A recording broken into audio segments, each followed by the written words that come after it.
Welcome back, ladies and gentlemen, to Deep Thoughts. Here in this mid-May beautiful day. It's about 70 degrees, 68, 70, somewhere in there. Definitely comfortable. Today I thought I would talk about something that's critically important for probably every human being on Earth. And probably even, it's going to be interesting to see which groups get caught up in this. I think it's important for the kids to know this stuff because there is a change a-coming. Now, some of you will have heard of Moore's Law. And Moore's Law is a formula that tracks and predicts how quickly technology will iterate, and it has become quicker and quicker and quicker. Look at computer speeds. Who would have thought, who would have thought we're still down at 3 and 4 gig on a processor right now? But,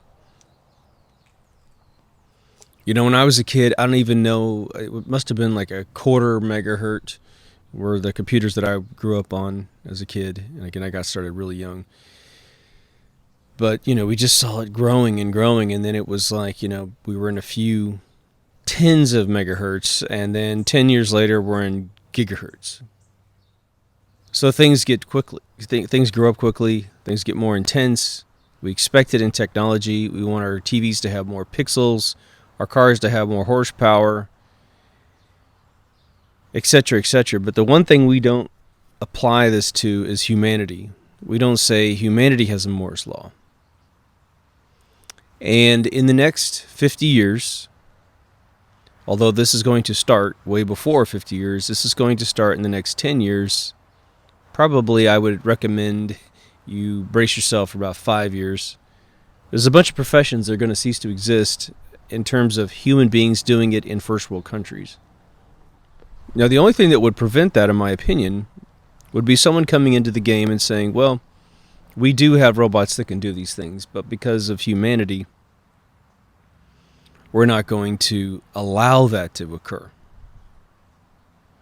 I don't know how that could happen, which is why I'm disregarding that potential. But, who knows? Maybe the world grows up in a gigantic way in 5 to 10 years, and the sovereignty of man to have a good day's work completed might just be protected. At some point, we're going to have to do that in the next 100 years, make that decision. Does man change how man wakes up and works completely? Because eventually artificial intelligence will figure out how to do everything. Robots will be the physical extension of that AI. And, you won't need a mechanic in a car shop. You won't need them to change tires, that's for sure, or balance or align your frame. You won't need them for body repair. You won't need them for... the only thing would be is like diagnostics. But imagine diagnostics just keeps getting more and more intense. All kinds of ways of X-raying engines with, sound waves instead of X-rays, and you just listen to the harmonic from one side of the engine to the other, and they can deduce you got a corroded valve, or you need new transmission fluid. All these things will be taken care of eventually. And then again, you're going to lose the ability to own a car within probably 50 years. In 50 years, the only people driving cars on the ground are most likely going to, with their hands and their feet, will be ultra-rich people, and will most likely be in country club estates where there are roads that are allowed to have human beings driving on them. Self-driving cars will be the future, and cars will no longer be this medallion that you hold out to say, look how powerful and rich I am. It will simply be you get in the public transportation system, which will be individual cars like a Johnny Cab out of Total Recall, hopefully without that annoying mannequin, who happened to be the doctor who played the hologram in Voyager. I think that's awesome. Yeah, we've had robots in manufacturing lines for 20 years, right? At least, if not 30 years.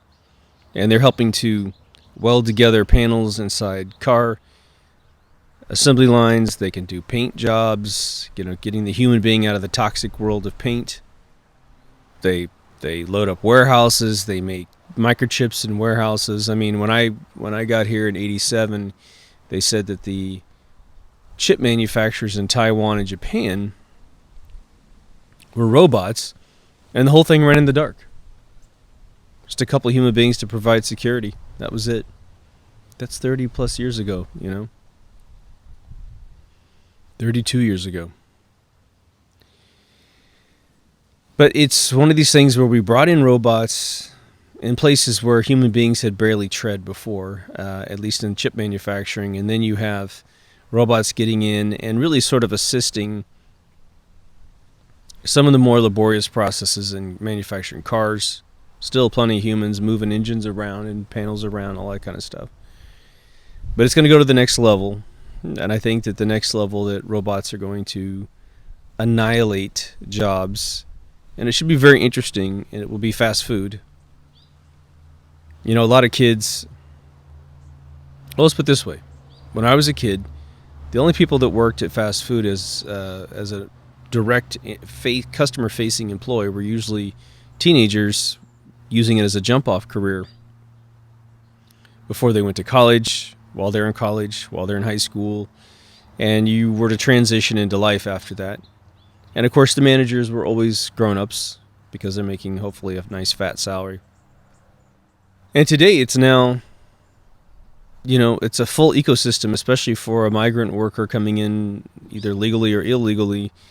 They don't have the advanced educations in some cases, and so this becomes a career. You find people of all ages in those institutions, and now in America we're also finding that people in retirement phase of their life decide to go in and just participate because it makes them feel good, and they get a chance to talk to other human beings, and they have obviously infinite patience. Our department stores, our Walmarts, our Targets, they have a lot of I hate to say older people who are still just as young as ever. But there's going to be a part that's going to disappear, and there's going to be a part that will remain. We already have self-checkout, and that usually requires one human being to stand there and watch your checkout to make sure you're not walking off with something you haven't zapped on a scanner, which blows me away that still is able to survive because these criminals are pretty damn devious. Well, what's interesting in America is that we have this gigantic push for a living wage in fast food. This push for a $15 an hour wage, which in California, you could barely scrape by. You take that $15 an hour to Kansas, and you're actually going to be okay. You're going to be really able to live in a house and have a garage and some cars. Put your kids to school, maybe even to college. I mean, there's a lot of room left with $15 an hour. Now, there's something, that they refer to as relative poverty, which again is, don't compare some guy in Western China to a guy in California. Their requirements for cash are completely different. And someone might be making a $250 a day, and another guy here might be making $70 an hour. And believe it or not, the $250 a day guy could be living large, living outside, nice, beautiful, not outside, but, living in the agricultural world, gorgeous. They just do their thing. They have everything that they need, giant families, whatever they want. But this episode is about us bracing for change. I really want to continue going down the line of what careers I think are going to be gone. Truck driving in America is going to be gone. The Tesla Corporation's already got 2 models of new big rigs that drive themselves. And, currently coexisting with real people on the highway is the most dangerous combination. But again, in 10 years, you might find that the Interstate 40, which goes the full distance of America in the lower quadrant there, is just an automated truck driving road. You're not allowed. This northern corridor highway system that's being put in the United States, owned completely and utterly for the next 150 years by the King and Queen of Spain, by the way, purchased through this Australian company. The old guard that used to drive trucks, it's going to be gone. And it will seep, it'll probably start at the gigantic freight level, and it will seep down to the lower level. And it's going to put, honestly, a tremendous amount of work visa immigrants out of business. Because that's one area where they figured out they could get in and just drive trucks and don't have to have any formal education. And they will put 3 or 4 guys in a cab, and they just rotate, sleeping and driving, and filling up the truck, and it never stops from New York to Los Angeles. And of course, the people reaping the benefits of that love that inhumane version of that solution. So I think it's potentially going to be probably 2 or 3 decades worth of drivers that are currently been driving, and they're all going to get out. Hopefully they get out in a nice way with some sort of retirement of some sort, right? But you're going to have a whole nother generation never get in, because this is going to be usurped and taken care of by robotic self-driving cars. So the question that we have here is, what are we going to do with all of this, lack of opportunity? And of course, the mother of invention is the answer. Once a kid has no other option, or an adult even, they've got to pop to the next level. They've got to go learn something new. Now, the scary part, and the part that most of these, societal thinkers are trying to parse, is, okay, a 25-year-old male or female will find plenty of energy and time to find something new, hopefully. That is, if we don't legalize enough drugs that they don't have to think at all. But they're going to have a high likelihood of being okay. But your 55 to 65 male or female who's having their job annihilated by a robot, eeks, that's where we've got some issues. In America, we invented, I'm not saying like a world invention, but we created for ourselves what a lot of countries have done, which is a pension program called Social Security. You pay into it your whole life, and then at the end of your life, you get to reap these checks. And the Social Security thing that the young kids don't understand is that they keep raising the year that you're allowed to retire and collect full benefits. So I believe when I was a kid, it started out like 60, 65, and then it's gone all the way up to 75 now to get your full benefits, I believe. And they keep trying to raise it. And the idea is to steal your money from you. Now, you need to understand, if you make $100,000 a year in the United States of America, you are done paying your Social Security tax usually by May or June. That's the ratio of it. And it's not a hell of a ton of money that you're putting into this situation. And then you have to rely on the state / the government to invest that and make more money with your money.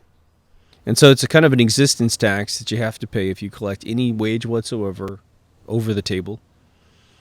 And you're not allowed to do what you want with it. But the problem is that the investments that you would put it in are completely toxic. Right? Your stock market. Warren Buffett operates 1,000% with insider information. And it's not like necessarily he's trying to do it in a criminal way. He just knows everybody. He knows the movers and shakers. If Tim Cook were to come to him and say, please, invest in Apple, Warren can make all the phone calls he needs to make to find out where Apple's going to be 1 year from now, 2 years from now, 5 years from now, 10 years from now. So he'll put his money in that and double, triple, quadruple it. Or never invest and save himself the heartache and put it someplace else. But the United States citizen does not have that Rolodex and cannot get that information. Does not have a whole life of sitting around and investing. And so 99.99% of most citizens in America can't trust anybody with their money, and nor would they know what to do with it if they were given it all. So the best thing we can do in this country is to offer a little bit of interest, which the government can manufacture, create, quantitatively ease, invest, whatever, with either our gross domestic products or our GNP, our gross national products. I mean, the government's constantly taxing us, so why not give a little bit of it back, right? So you have this it's sort of like the lyrics in Pink Floyd's Time, where you're trying to run after the sun, and no matter what you do, it's faster than you, and it sets way away from you. And so life has sort of gone away from you. So that's sort of the Social Security thing. No matter how old you are, they keep trying to up the age, so you can never quite get all the benefits from it. But of course, there's 2 or 3 generations before Gen X that got it all. But even my parents, the baby boomers, they're not happy about this raise in retirement age. So the question remains is, what are we going to do with a ton of employees that are going to be absolutely replaced? For instance, the McDonald's in Huntington Beach, at least one of them has been completely outfitted for the new robots when they come in. They're starting to put ordering kiosks in. I don't even know if the employees know, but that assembly line of all that wonderful food is going to just roll down little, assembly lines. Oh, you need some eggs, you need some bacon. It's going to come together, and it'll probably look a lot more accurate, actually, to the picture if a robot does it. But they're going to be replaced. And so these fallback jobs of, I just get a job at McDonald's, that's not going to exist. Department stores, not sure how they're going to get rid of checkers. And again, human beings at department stores are sort of necessary because, well, they can be replaced, though. You're trying to find something was supposed to be on sale, it's ringing up full price. Human beings have to be involved. But we'll see. Any one of these objectives can be completely replaced by a little tiny bit of artificial intelligence and a robot. Now, here's the big question for this impending doom, alarmist, agenda that we have here. Sorry, I'm making fun, but robots aren't cheap. They're not cheap. And so the big question is, even though you could replace something with a robot, is it cost effective? Because this thing's going to need maintenance, it's going to need programming. It could get formidable really quickly in terms of your black ink in your ledger. Now, for super high-paying jobs, you have a lot of leverage trying to say that a robot could do the job better and cheaper. Anyone who's working in a union is probably going to be target number one, and it'll be the easiest group of people to replace. But the main reason why is that they have jacked up the hourly rate so high that it becomes economically feasible to replace all union labor with robots. And that's going to be the kiss of death, and that'll be the epitaph of unions.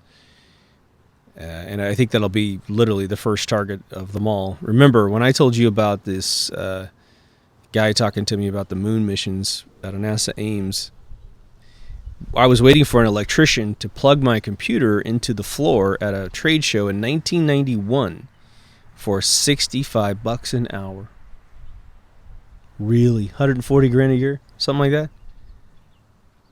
Okay. Sounds like a pretty damn good job for 30 years ago almost, right? 27 years ago or whatever it is. I recently read a report where someone was saying that, car assembly line people in unions have wages all the way up to $70 an hour.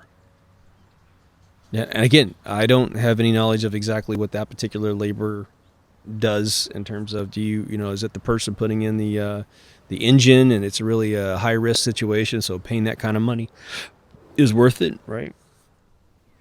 I recently heard that one of the highest paying jobs on a car lot is $70 an hour. And this is supposed to be a job like somewhere in Michigan or something like that. So I don't know if that particular labor on assembly line makes sense. Is it someone plugging in all the electronics? Anything goes wrong with a car, period, you got a huge recall on your hands. You've got to do free service on the car. So these people are extremely important workers. But at that level of pay, there just might be, again, a reason to do this. So to replace them with robots. And so what do you do if you're in a union? You can't just say, hey, I don't want to be in the union, or hey guys, maybe we should reduce our hourly wages. No one's going to say that. But it could be the very kiss of death that's going to be the end of them. So then the question is, will the union do any research and figure out, hey, yeah, a big giant portion of our workers are going to be replaced. Our high wages are the catalyst for this entire movement. So we need to move our labor force out of being replaced by robots to being robot technicians. Now, if you know anyone in this situation, I'll tell you, one of the things you can get into that does not require a tremendous amount of super technical knowledge, but it's actually programming the robots that do any sort of armature stuff, right? The ones that pick up a quarter panel and put it in place, or do anything with a little hand. You can do what's called waypoint programming, where it's almost like a puppeteering thing. You move it with your hand to where you think it should be, and you adjust any one of its clamps or whatever, and then you push a button. And then the software remembers this is where we need to be. And then you move to the next place, and the next place, and the next place. And there's all kinds of theories about exactly how it moves from one place to another. So you could swing your arm through a crowd and hit everybody in the face, or you could pull your hand back, move it to the side, and reach out, and you've missed hitting everybody in the face. So those are some of the theories that you can learn. As far as I understand, it's very straightforward. It's a very high-paying job. The more robots, the more service is going to take place. And you could literally be on top of this to the point you might have been making $20 an hour, and now you're making $80 an hour. So this gets us to the second phase, which is, what do we do with all this labor? Now, currently in the United States of America, we have something called the Leave All Children Behind. Oh, wait, no, Leave No Child Behind core curriculum in this country. The truth of the matter is that a handful of schools use it the way I think the optimal designers of the program meant, which is that they get extremely creative about how they teach subjects such that kids retain it better. I've talked to a principal at a school here locally, and he said, core curriculum isn't bad. He goes, no one's teaching it the way it was designed, and there's a ton of loopholes with this Every Child Left Behind thing, which takes a bunch of nimrods and gives them a passing grade instead of holding them back. And so you have a ton of kids that are graduating high school with barely the comprehension of reading and absolutely no capability of doing arithmetic. Their written skills and communication skills are horrible. Could you imagine taking a kid, doesn't matter what color they are, a lot of kids talk this sort of gangster ebonics bullshit, and I would wager it's more white kids nowadays than in anybody else. But you were to take one of those kids from today, and you take a time machine trip back 70 years and put them in a school in 1955, anywhere in the United States of America, and they start speaking this crap, immediate F plus on all their cards. They can't do math. You get a fucking F, dude. You can't articulate. You can't pass your vocabulary test. You can't pass a physical. I mean, you can't play dodgeball. You can't play baseball or whatever. Fail. That's what would happen in 1955. And the kid would go through some traumatic, probably a bunch of horse shit, and then eventually probably suck it up because every other kid's getting a passing grade. If it's a boy who wants to date a girl, she's going to say, you're retarded. You're really not that smart. I'm not going to date you. And the kid's going to go, oh my God, I got to get my act together. And then all of a sudden, social pressures to just get to the basics, the 3 R's, right? Changes. And they have to adapt. And it's mother of invention. And that kid would probably be cleansed all the way up. Hopefully we can get him earlier than senior year in high school. But when I was in high school, I had at least one guy in my grade that failed. And, he was a guy that was like, he wasn't dumb, which is the funny thing. I mean, or interesting thing, I should say. But he just, he was just when he's like, whatever, man, I don't need to go to school kind of thing. And I was a photographer in yearbook in my senior year. And they said, you got to go take so-and-so's picture. And I said, why? He says, well, he didn't show up for the formal pictures. We got to have a picture for him in that yearbook. I said, okay. And then they told me, I said, well, is this going to go in the senior pictures? Because we already finished those pages. And like, no, he's being held back. And so all in one swoop, I'm like, I'm being very cool with the guy. I'm not saying anything about it. Some guys are dicks. I heard you're getting held back, man. I didn't say anything. And he smiled. He kind of looked at me like, yeah, I fucked up. I'm like, it's all right, dude. Let me just get a good picture of you. And I put him against the wall. But his face is sort of like, I guess I won't, I won't screw around anymore, because the second he stays in high school, he's either got to drop out or stay in, right? I mean, in terms of the school's jurisdiction over him. But the kid was 18 years old, going to go back into... actually, I guess he was going to be held back and do senior year again. Hopefully, God. But the educational system in America couldn't be any lower than it is now. It's horrible. But now we have this huge set of changes that are coming over the next 20 to 50 years. Something has to give here. Because it's going to be a situation where we live in our own country, but we're not capable of running our own country because we're so damn stupid.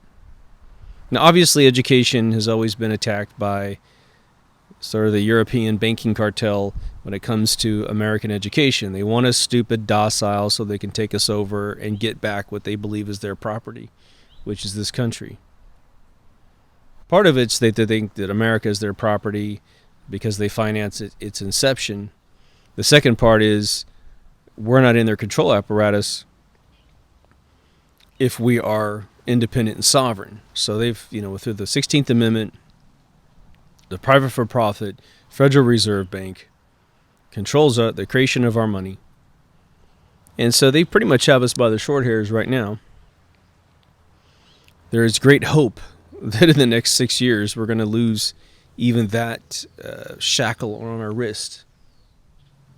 But now let me tell you a little story that can hopefully give you some perspective on this, because I think it's a gigantic impact for a very small thing. So America's about 350 million people, right? So we're thinking we have millions and millions and millions of people that need to be educated up to this level. And the answer is, or the reality is, the answer is yes, we need to do that. Tens of millions of people. As soon as you get to a level of needing to work in the normal world, you need to be at this level. I'll try to remember to loop back on the movie Runaway too, because that's a pretty interesting example as well. But I come from this tiny town that I talk about all the time. I've tried to lay off it a little bit lately. But we had an amazing educational system there. I think hopefully it's still really vibrant. I think the genetic pool was and hopefully still is really hefty in terms of brain power. But we had inventor after inventor after inventor in that town that was just off the chain. They made their mark in history. I'll give you some examples. The radar gun. There were two brands of radar gun in the United States of America, at least by 1980. One was called MPH, which I guess was short for miles per hour, and the other one was Custom, with a K. Custom electronics actually started by a guy named Bud Ross, who invented a set of amplifiers that were actually used. Ted Nugent, believe it or not, uses custom amplifiers, and they're made in my hometown. I don't think they're not made anymore. So like Marshalls, except the company's gone, Second thing Bud Ross created was that tube that Peter Frampton and Zapp Roger uses when they put that tube in their mouth and they can use a keyboard. Saw that More Bounce to the Ounce in California by Dre. That tube was invented in my little hometown. There was a very famous bug repellent that you'll see in almost every Vietnam movie. I think it may have even been used a little bit in World War II and maybe Korea, but when you see Full Metal Jacket, every time you see this little bottle that's attached up inside the helmet, that's a bug repellent created in my hometown. Interesting. Birdview satellite dish, one of the first home consumer satellite dishes in the United States of America, the big old kind, was invented in my hometown. There was a kid, I probably shouldn't mention his name.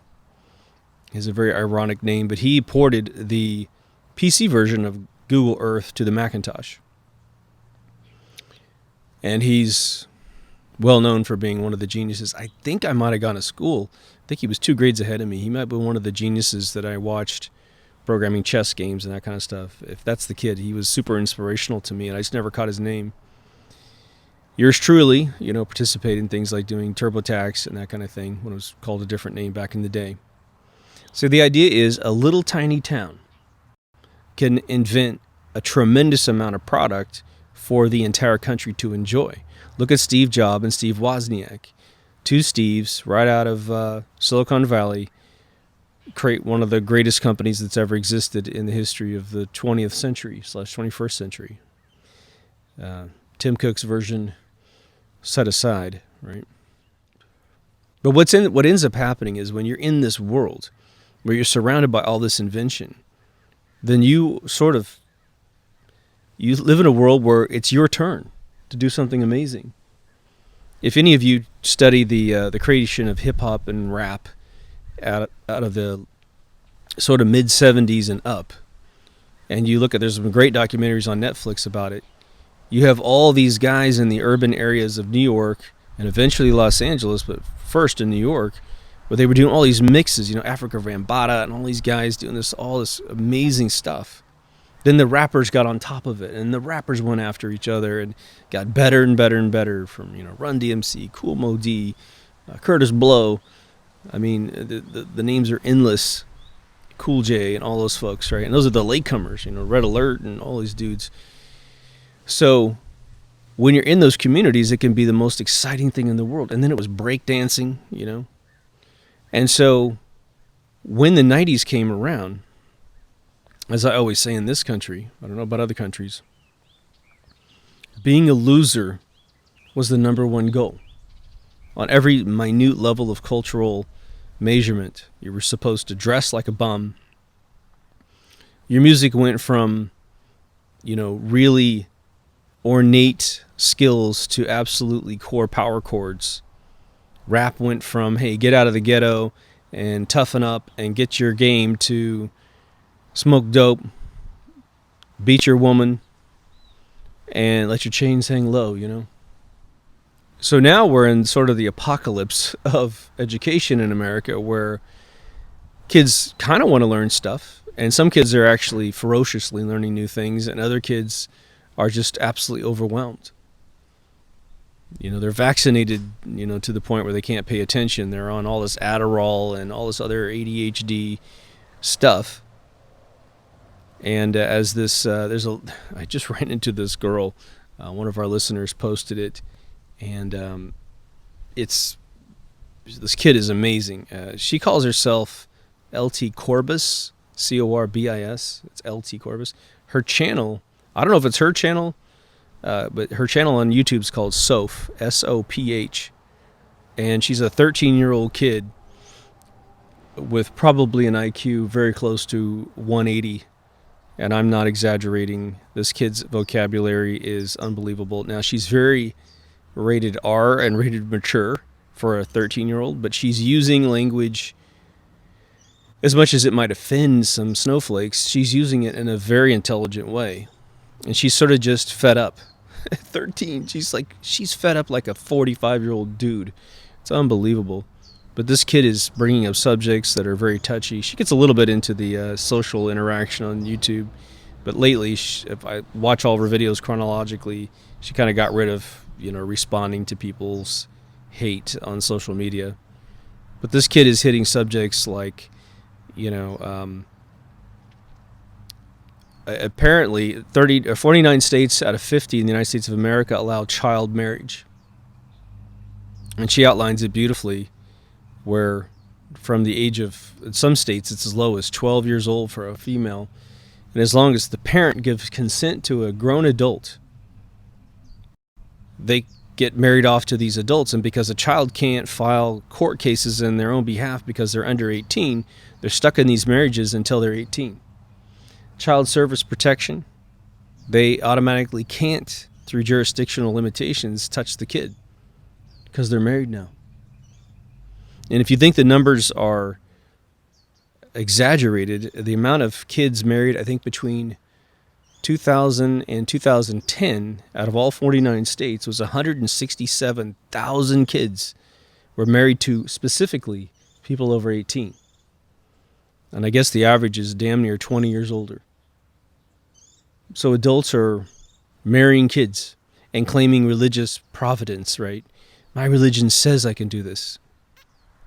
Well, we know the Muslim Sharia law has basically no age limit for marrying kids because they're marrying them as low as 7 years old in Europe. No one's saying anything. She says that the Jewish religion allows 13 and up, and the Catholic doctrine is 14 and up for girls. Boys are always like 2 years older. Now, when I was a kid in school, we had some kids drop out of school at 14 because they were marrying other minors. So a 14-year-old was marrying a 16-year-old. And so there's no statutory rape situations there. It's all approved by both parents. And the one girl that did that in my junior high, I met her later, and she was the most well-adjusted, articulate person. And she had, I think, 4 kids or something like that. So she just knew she wanted to be a mom. So it's not like it can't work, but with today's education, boy, I would hate to visit that house. But now, education in America is protected by what? A union. We have the teachers' union. In my experience, I don't know a tremendous amount about it. Steve Jobs was very petrified by the educational process in the mid-90s and up. He tried to do some things to help out the education. But from probably about the age of 19 and up, what I have seen the teachers union do most of all is protect pedophile teachers, just like the Catholic Church, moving them all around the place. And it's amazing, it's like gym teachers and drama teachers are like the headquarters of molestation. When I went to school in junior high, we had an art teacher that was known for teaching photography, which was his way of getting a bunch of girls in the dark room by themselves. And it was sadly overlooked when he would do a Joe Biden on them in the dark room. Now, I personally never witnessed any of this, but I have one close friend of mine who would come out of the room, and she would look at us dudes, and we almost routinely asked her, what did he do this time? And he wasn't a grabby kind of guy in terms of like hands-on body parts, but he was definitely a push-up against kind of guy. So again, I'm not making an accusation, but that was definitely, you could see it in this girl's face that she tried to laugh it off, but part of it was like, ugh, Computer engineering. One of the areas where we believe we're safe. What's funny is I'm learning some new platforms on the web, but I wrote my own platform 5 years ago, and the platform I wrote's largely codeless. You don't have a chance to make any syntax errors because I'm doing all of it for you.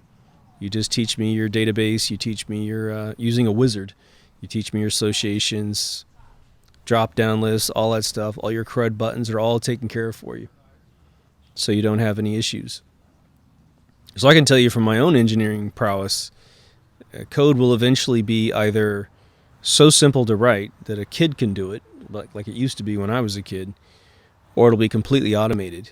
And when you watch these Star Trek episodes and these people say, computer, do a simulation on this, and you'll see like fantastical things where they'll say they've got a little sample of DNA, and they'll say, okay, computer, render this being, and it looks at the DNA and it figures out how to construct the animal. And of course, it'd have to be looking at the protein patterns like the DNA, but whatever. We have to keep everybody stupid about how the body works. Now, what you need to know, because I'm involved more recently in a project that's taking on these issues, there's a lot of really smart people out there, and I mean, when I say smart, it's like, to quantify their intelligence, I'm not saying their social skills, but their intelligence in these areas is pretty phenomenal. What I found out in getting involved with this recent project is that you might think you're informed about these subjects until you hear someone who's really informed about these subjects, and then you're like, oh my God, I have only read the brochure of this PhD degree that these other people have, and they're way past their PhD, and they're thinking about all this stuff, 100 years out. And these people care about humanity. They really do. Whether or not they are attached to a corporation that seems to not care, or they're part of the Five Eyes or whatever, doesn't matter. These individuals are not sociopaths to the level they're trying to erase humanity. There are issues like, population control, which is, hey guys, for China, 1.4 billion is too many people. You need to bring your population down. You just do. You can't just keep procreating and taking over everyone else's country slowly. You're going to have to calm down a little bit. Same with India. India needs to increase its education and give people a dream besides just sitting around procreating, because that's the only game in town. South America needs to get unindoctrinated from religion so that the bravado in a man isn't all about cranking out kids. It's got to be more than that. We're not saying don't have kids, but again, if a couple has 2 kids, believe me, they got plenty of kids on their hands to deal with.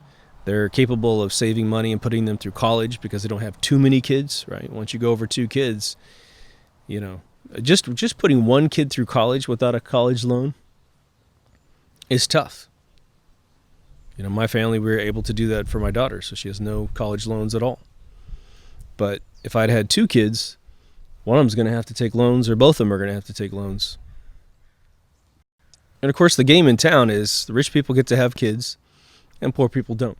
Eventually, that's what they want to make possible.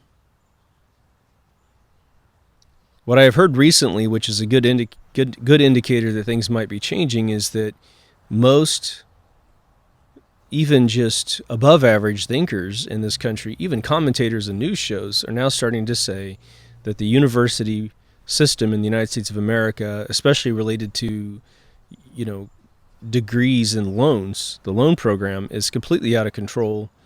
It's going up and up and up because no one's regulating this. Now again, a private Ivy League college like, Caltech or MIT or Princeton or Yale or Stanford, they can do that. They can keep their degrees at $500,000 a pop because you don't have to go there. And only some schools really have the reputation of sending you home with a massive education. Harvard is a good example. From what I understand, it's harder to get into Harvard than it is to actually finish the degree because they have their degrees so well ironed out that you really come out ready to rock and roll. And most of it is to unindoctrinate you from being a slave. That's really what Harvard does, is right from the very beginning, your orientation is all about, hey, we're not here to work for other people. We're here to get people to work for us. But the state colleges are just full of all these degrees that we talk about on this show. Completely unemployable degrees. And the colleges know. The colleges know that your employment opportunities, after probably getting at least half of their degrees that they're charging you $100,000 for, $20,000 to $25,000 a year, which used to be Pepperdine money back in 2003. Pepperdine is this kind of religious, although it's not really anymore, but it used to be this Christian-based college in Malibu. It still exists, but there's almost no Americans going to the college anymore because they keep raising their tuition. And so they solicit kids from other countries to come over who don't have to pay taxes, any of that kind of stuff. So they come over and they just pay raw fees to get in. So what are the solutions? Let's say you're young and you're looking at another 40 to 50 years of definitely healthy working life before you're ever going to get into some sort of retirement where even you want to retire. Well, Artificial intelligence. Let's take a look at it for a split second again. I did an episode way back. I think it's episode 3. This whole scare tactic that Elon Musk came out and Stephen W. Hawking came out in the same week and said that, artificial intelligence is scary. I had to recently hear that line repeated, and I didn't get a chance to get my word in edgewise, but the follow-up question is, okay, Mr. Musk and Mr. Hawking, why? Don't just come out and say some alarmist statement without saying why. I've never heard a single example from either one of those guys. One of them's dead now, but not a single example of why they were afraid. Well, there's two real forms of being afraid of artificial intelligence. One is the academic one that we're talking about now, where computers will, through big machine learning, eventually develop their neural nets to like some Westworld level or some Star Trek Enterprise computer level, where you're going to be out of a job because it can do your job for you. Okay, that's a substantial threat, but it's quite a ways away. The second fear really has to do with the militarization of robots, which is where you get into your sort of Metal Gear Solid world. And was that guy Hyodo? That dude is on the end, man. That guy knows something, because Metal Gear Solid 3 for the PlayStation 3 was already pretty unbelievable in terms of its real-world examples of, I think, all the things that were in Metal Gear Solid 3, and I'll explain that in just a second, seem to be very real, very plausible. And the two main things that were inside that video game was that soldiers were being given a chip for their brain, and Black Mirror did this too, where it essentially controls aspects of your mind. In Black Mirror, it was a soldier that was having his vision completely changed, so he would look at a rose, as an example. This didn't happen in the episode, but he'd look at a rose and maybe he'd see a daisy or a tulip, but it completely overwrote a pattern recognition system. That's plausible. Now, whether or not they can wire that into the visual cortex of a man and take over things, well, just give us 10, 20 more years. And imagine that the benefits package, you reduce the world down to some totalitarian thing, some dystopian world, and so your privileges that you want are only going to happen if you become a soldier or if you join the executive branch and you're pushing this totalitarian thing down on the people. But there's always just a few people at the top and a lot of people at the bottom. The other thing he did extremely accurate in this video game was portray robots taking over cities and being the military force. And he had these big giant things that looked like the back end of a cow, except they're beautiful robots. But they were gigantic. They were the size of probably like 15 feet tall, walking around with a whole gunship on top. And so you look at Boston Dynamics, they're not creating robots to fix you a ham sandwich. They're creating robots to take over cities, to be the military force of the future. You look all over the world, especially in Asia, and they're starting to create the mechs, like I said in a previous episode, which may or may not have aired at this point. So for me, a little bit of AI inside of a robot that has every single capability of sensing whether or not you're alive, whether or not you're human size alive or a dog size alive, and then it has, a few thousand rounds of ammunition in it. Believe me, you're going to do what it says. We've had Chappie, the show Chappie by Neil Blomkamp. You had District 9 by Blomkamp. He's shown you what pretty sophisticated robots can do, and I think, quite frankly, we are probably less than 50 years away from having a Chappie as a police officer. A very humanoid-looking robot, full cognitive capabilities of having a conversation with you, that, as other Black Mirrors have demonstrated, once you turn loose an AI in the world in the form of a robot, even if it's a tiny little bee, because we've killed all the bees off in the world. I mean, what a crazy episode that was, right? I think it's the final episode of season 3, I think. It's either 3 or season 2. That stuff's coming if they want it. Now, I will warn you and hopefully dispel out of your fear pool. There's a tremendous amount of fake stuff going around the web about insect robots. You see, now these things, I've seen where a lot of these have gone. They're still very primitive at this point, but they will get to the point of some of these pictures that go around. But you have people that, again, don't understand computer graphics.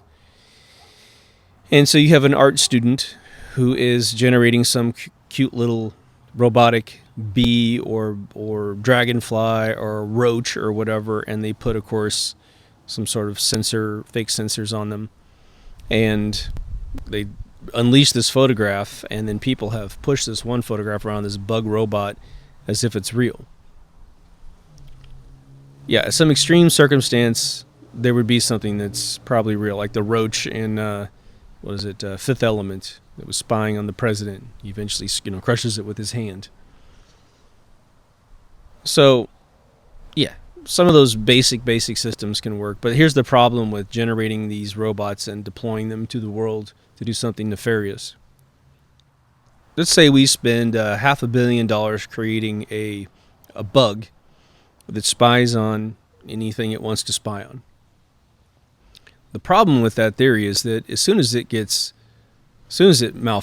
and falls on the ground or gets captured in some technique, it gets EMP'd by somebody, and these things fall on the ground, then you can take that little robot, let's say you're some enemy country of the country that invented it, and all of a sudden they put it under a microscope and they can figure out how it works.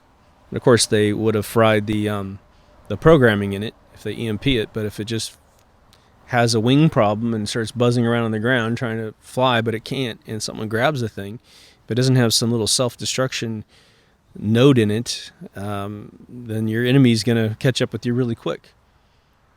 So, in history, we've always had this Robin Hood algorithm that is the big bait and switch for the public that's not paying attention. It's support us in this military endeavor to make your military the most formidable in the entire world, thus making you safe. And all it takes is a few elections that are thrown, stolen with voter fraud or whatever, and boom, you have to obviously keep your soldiers not so smart, or you remove out of the equation the human being. And then all of a sudden you just deploy these things and start taking over one city at a time. And, you would have to have the equipment to take these things out. So I'm not sure, again, what Elon Musk is talking about. The guy never elaborated. And if you've heard him elaborate on what he was afraid of, do let me know, because I sat and watched every interview of him, putting out this alarmist statement and never had him go any further. It's already pretty damn amazing that a car can drive you from point A to point B on average and get you there safely while you read a book. Now, obviously, those cars have killed tons of people, the self-driving ones, but eventually they'll get to the point where that's going to be technically impossible. Worst case, you'll just be stuck in traffic because your car has given up on trying to move you from point A to point B, and you'll need to be towed somewhere, or you need to get behind the wheel yourself. I think it's pretty chicken shit for them to sell cars that drive themselves, and then after they kill someone, they try to, cite the disclaimer in the contract that says, well, no, you were supposed to be behind the steering wheel the entire time, paying attention while the car's driving you, and if you see it do something that's going to harm someone, you're supposed to disengage the auto drive and take over. And it's like, I don't know about any of you who've had accidents, but accidents happen in a split second. So a human being trying to stop a car from hitting a pedestrian crossing the road, what do you have? A couple split seconds to react? It's not enough time. And the disclaimer is kind of impossible. It's like an inhumane thing to ask of humanity. It's like, you can't do it. You're technically not capable of doing it, right? But now imagine population control is something that we've had a conversation about. We do agree that if your country is overpopulated, then when you get married, you're only allowed one child.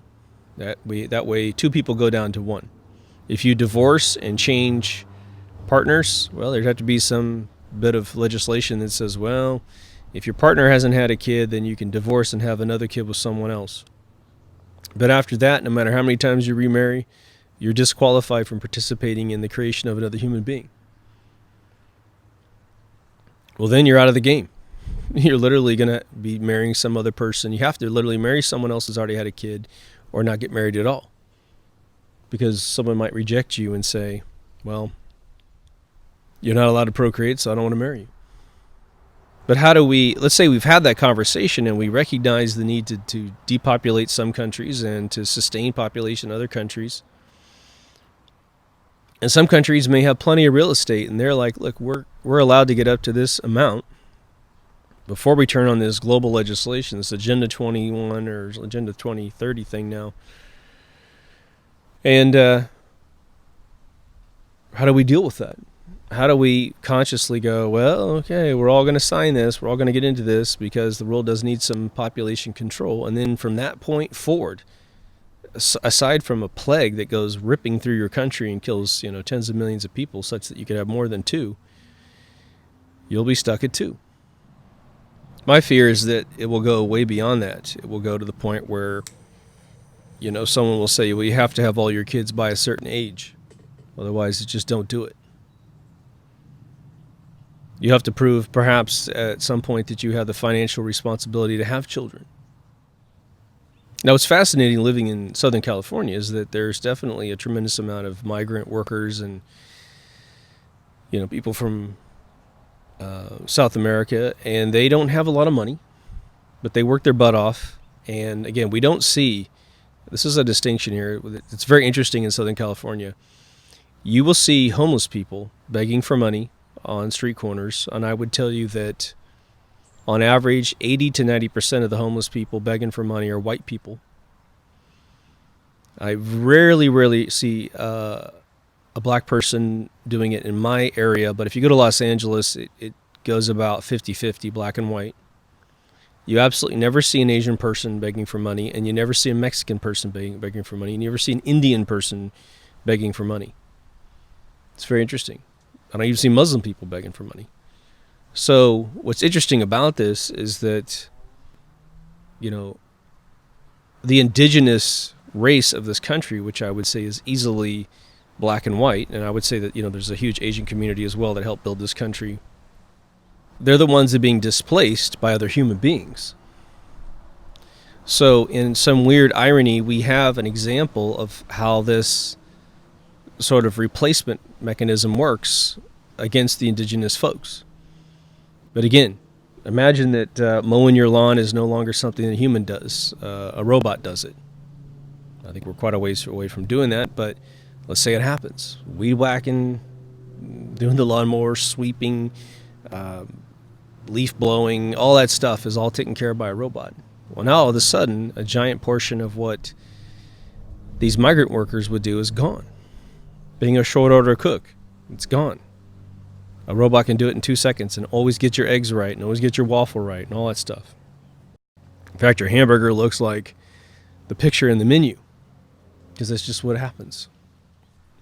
Again, it's one of these things that ties back to the theme of the entire show, which is if we got the privilege of taking back the world, then we have to nut up and have the responsibility of running the place afterwards. The problem with our current structure is at the tip of the pyramid, as it's currently been allowed to manifest itself, the bankers, the oligarchs, the royalty of the world, and then all their minions, which are so plentiful, it's crazy. They are sociopaths with the rest of the world, and so they don't know anything about what it's like to be us. They don't do their own laundry, wash their own dishes, clean their own houses. They don't know what a gallon of milk costs, loaf of bread, all that kind of stuff. They don't raise their own children. They use nannies and butlers and all these other kind of things to raise their kids. And they raise their kids, obviously, to be equally powerful sociopaths with no empathy of any kind. And so that's why the place looks like it's run by Satan himself. There's that old, adage, that old saying, the burden of the king. And typically the problem is in the formula itself, which is that once you become king or queen, you then inherit all of the tumultuous challenges of being in such a role. Now, no one person should be put in that role. At some point, you do need someone to make a decision, and obviously corporations that have been run by committee have nearly gone out of business. Apple Computer went from Steve Jobs pretty much being a dictator in his own company and usually making all the right choices, including some absolutely revolutionary choices. Remember, Xerox, the company, at Xerox Park in Palo Alto, California, I used to work right next to the building where the GUI was invented. I mean, I would walk out of the front door to get into my car, and the building right here to my left was the building where Steve Jobs went to see the first GUI, the first mouse, the first laser writer, and where Steven Lisberger, who wrote and directed Tron from 1982, went to get a bunch of education. But the Steve Jobs story going to Xerox Park is where we need to focus our brain right now. Because there is something to this person making a decision. Xerox, the company, had watched their geniuses at Xerox Park create the laser writer from scratch. It didn't exist. Watched them create the mouse, which was a byproduct of having created the first graphical user interface. They voted all three objectives down, saying it was never going to take off. It was just, I don't even know what the rationale was inside. I would love to have read the memo that told these guys they weren't going to get what they wanted. So they were smart and said, look, we know this stuff is the future. A graphical user interface. Your computer has a trash can to throw files away. It has folders and files. It has to have some sort of pointer device. It had menus. They got us out of the old DOS days where every single piece of software was completely different, you know. But they went to Steve Jobs because they knew that guy could see the future. At least they heard the rumors about the guy, and sure enough, boom, they managed to push the the Apple OS inside the Lisa computer, and eventually the Apple III, which was a horrible. Both computers were just 20, 30 years ahead of their time. But he got the mouse standardized. He got laser writers selling out of Apple. The GUI became the operating system for the Macintosh computer in 1984. And then, of course, realizing they had made a gigantic mistake, the big blues of the world, the big IBMs of the world, they ended up coming up with a DOS computer in 1981. And of course, Bill Gates, being shared this coveted new interface, immediately started ripping it off with Windows. And I'll always remind you, Apple gave Xerox $110 million of shares out of their company to pay for the privilege of using that invention, those inventions, and Microsoft didn't. They just took it. Because it became a gigantic arm of the Five Eyes to spy on everybody's computers when they had to go to court and fight it. The federal government just said, you can't patent this, and gave the whole thing to Microsoft for free. So when we talk about how to re-engineer the world to deal with these real serious issues, different areas of the world have different requirements. You know, we're going to have agricultural-based countries for another several hundred years to come. Now, whether or not it runs into robots doing the work, well, that's where we're going to see things change. This is where we come back to the movie Runaway. Runaway is a movie that Tom Selleck was in, and Gene Simmons from Kiss. If you ever want to see Gene Simmons really kick the living shit out of acting, Runaway is one of those movies. And it was what was fascinating about it, especially if you look at flight, was it 320 or 3 whatever, the one that disappeared out of Malaysia? Tom Selleck was a guy that ran out, and he was sort of a Blade Runner 1.0. He would run out to robots that had lost their minds, and he would disable them. And one of the very first things he runs out to is a farm where a particular robot had gone nuts, and it was just destroying the crops, just running around chopping down all the crops when it was supposed to be obviously harvesting the crop. And he disables it. Now in the backstory, you have Gene Simmons' character, who was playing a guy who had secured a new ARM chip, and it was capable of just thinking and doing all kinds of wild stuff. And so this ARM chip company was sabotaged by Gene Simmons personally, where he got the copy of the chips and killed the guy that had the recipe for it or whatever. And so he's this evil kind of Lex Luthor kind of guy that's going to start demonizing robots to do his bidding. It's a great movie. I mean, it's antiquated now in terms of what the robots look like, but if anybody's looking to redo a movie, that'd be a great one to redo. But a couple things they put in the movie that was sort of interesting is, one, they had these little spider robots, which again today look really antiquated. But if you fast forward up to the Black Mirror robots, which was like the end of last season 4, I think it's the final episode of season 4, you get to see what, you know, a little robot with its own little brain and some weapons in it can do. It's pretty formidable. The other thing he did, which was just starting to get its way in the military today, I'm pretty sure it exists to a certain extent, was that they built this gigantic bullet. It's about the size of a 5.56 or a 380, and it had a rocket engine in it that could actually do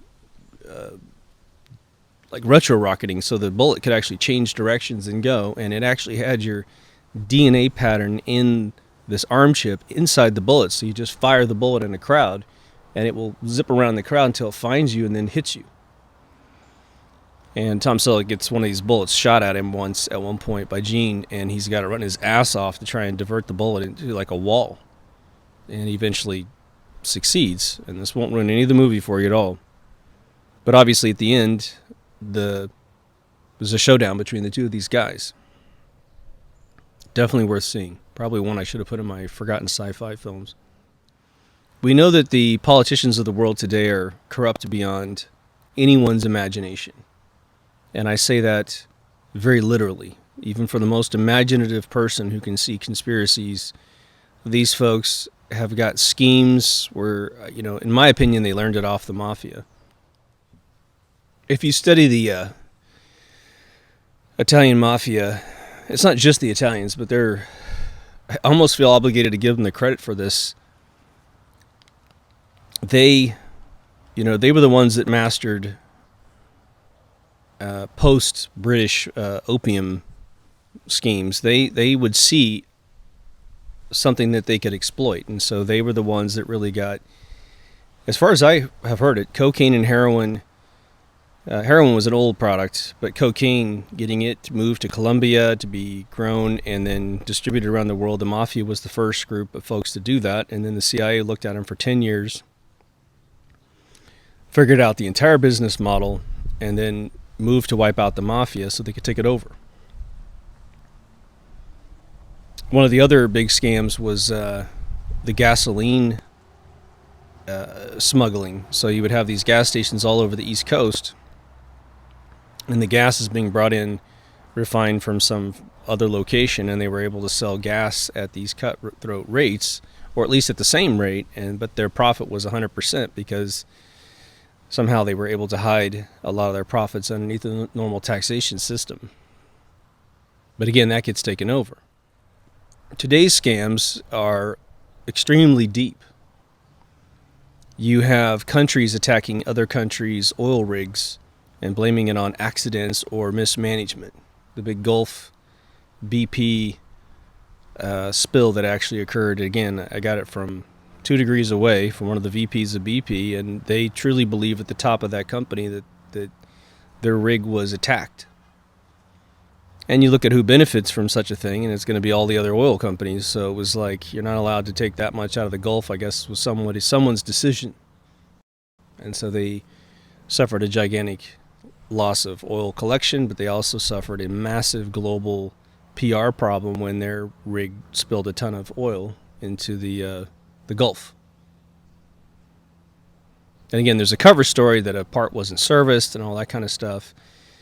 Believe me, the person who shared their opinion of this said, look, that was serviced, within a couple months. That part was not in any jeopardy of failing, etc., etc. But now we have corruption at the level of A country will ask for aid from the rest of the world, and they'll raise, again, $100 million for, or even $10 billion over 10 years or something in aid. But the aid gets shipped to the country, and a giant majority of the aid goes to some Five Eye organization that helps set up the aid package in the first place, and then the whatever's left, 20% of the money that's left, goes to the politicians who brought it into the country, and then they basically smuggle it all into their own personal bank accounts, and the people never see anything. That's why you give away a lot of aid around the world, and these countries are still in, the Stone Ages. There's, I think, substantial evidence that at least one female super PAC politician was working with one of the Five Eye organizations and dealt with gun smuggling to furnish these terrorist organizations with guns. And so they were having potentially North Korea would be given the schematic of a very secret weapon, not secret, but weapons that only the military can have. They're manufacturing it. They get the raw materials. They provide the slave labor. Then the guns are manufactured. They get their cash. There's a kickback to the politician, and then boom, it goes off to some terrorist organization to fight our soldiers. So that's why the Great Awakening is so important, to reset everything. It's super duper important. The corruption that's out there right now, we can't afford to put nationalism in front of the justice that needs to be served. And what I mean by that is, I think even currently with the current administration in America, there's this notion of saying, well,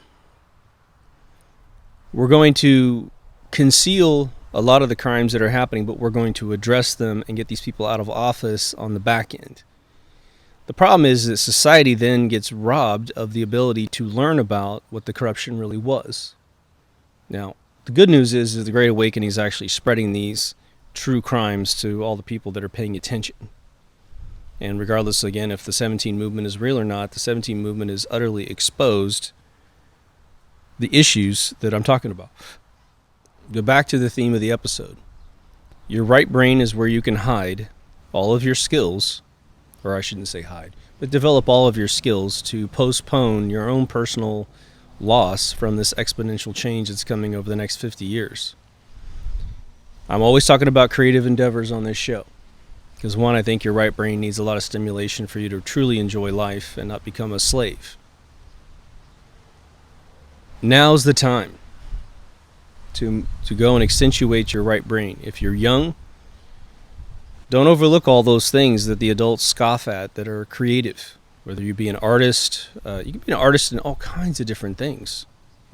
Someone recently posted a really great comment in the section. I apologize for not remembering exactly who said it. I kind of suspect in my brain, but I don't want to get it wrong. But they said, well, I heard that writing code is not an art. It's more of a mechanical execution. And I would say yes and no. There are a tremendous amount of coders that are, probably the majority of coders are simply robots. They just rinse and repeat. But the ones that actually change the world are those that think creatively. Now, I personally think that coding has become absurdly complicated. Looking at the recent platforms that have been released, they're very functional, but you can tell that some really left-brain folks set their goals extremely low. And I would say that, honestly, over the last 10 years, the coding of this world has regressed probably almost 30 years back. We're sitting inside, terminal text editors now, as if GUI editors don't exist. It's just really strange. You have to, rebuild all your development environments in your local computers instead of using the cloud. Yeah, there's some benefits to that. But coding shouldn't be hard. Coding should probably be very symbolic. It should be node-based. A lot of programming environments are this way. If you get into those little microcomputers like the Arduino or the Raspberry Pi, Arduino has you write something called skits, straight up, top-down coding. Raspberry Pi has a editor that's all node-based, and so it's syntax-free. You can talk to any one of the sensors, get any one of the data from any one of the sensors, operate motors, all that stuff, without having to write a single line of code. That's the future. So if you're in one of those divisions of labor, just know that that's going to eventually get to the point where, like it was back in the day, your dentist can write his own inventory system for his clients. And he eventually will be able to talk to the computer. I imagine about 50 years, he'll be able to talk to the computer and just have it do whatever they want. If they say, well, change the name of that field, add me another field there, let's have a drop-down list here, and it's just going to go, sure, ping, pong, ping, pong, ping. If I was given the amount of money it would take to create that, I could create it today. Again, my operating system or my platform on top of LAMP, it's a wizard. You just create your application using a wizard. Now, I can certainly improve it for visual, what you see is what you get, but which is why I'm working on that right now in 2.0. But as a single guy, doing this, it takes forever to pull it off, right? Now, I'm going to leave you with this. There's a great Twilight Zone made in 1964 called The Brain Center of Mr. Whipple. And it's a show that addresses this exact issue. Made in 1964. Of course, it's Twilight Zone back in the day, so it's like best actors in the world, best writers. But it's a quick, 25-minute episode where Mr. Whipple is replacing everyone with robots. I just mentioned this in a previous episode. But there's I'll just repeat it here real quickly, but there's a gentleman that works for him as the foreman of his factory, and as he continually replaces all of his employees, this guy's getting more and more upset, and he's trying to tell Mr. Whipple, look, man, a man deserves to have, the notion of a job well done at the end of the day. And of course, the Whipple guy is just drunk on his transformation of his company, and eventually he's fired everyone. And the old man goes across the street and goes to this bar to drink. And eventually Mr. Whipple comes over and sits down with him. He looks disheveled. His suit's all messed up. He hasn't shaved a couple days. And he then complains that the board of directors eventually replaced him with a robot. And I think it was Robbie the Robot, but I just recently read up about Robbie, and they don't have him in that particular episode. They have him in the one called Uncle Sam or something like that. By the way, the Robbie the Robot original outfit just sold for $5.3 million. Wow. That's where we're headed, and that's what we need to brace for. And those of you who are grandparents of kids, you need to start maybe loosening up a little bit on the careers that are going to be right-brained, because that's what they're going to need. I was at this meeting yesterday, and they were talking about, because they know I'm a screenwriter, and so they were like, well, I heard that there's a university that's, had AI write a song, and now they're trying to tackle AI writing a movie.